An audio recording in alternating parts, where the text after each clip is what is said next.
Anime salve, vuol dire spiriti solitari.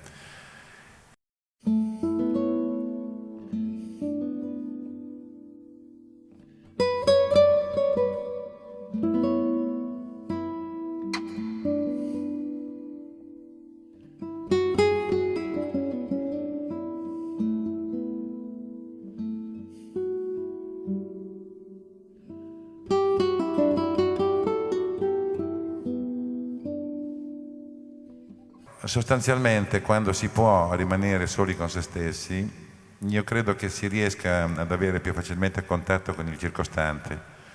Il circostante non è fatto soltanto di nostri simili, direi che è fatto di tutto l'universo, dalla foglia che spunta di notte in un campo fino alle stelle.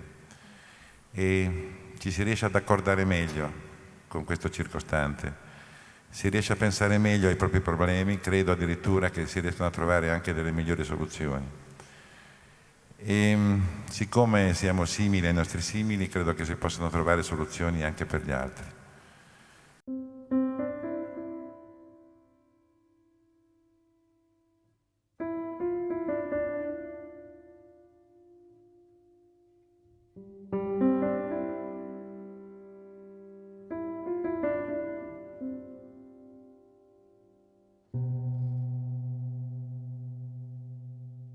Alone, alone with a sky of romance above.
Mi sono reso conto che un uomo solo non mi ha mai fatto paura, e invece l'uomo organizzato mi ha sempre fatto molta paura. Ecco, semplicemente questo.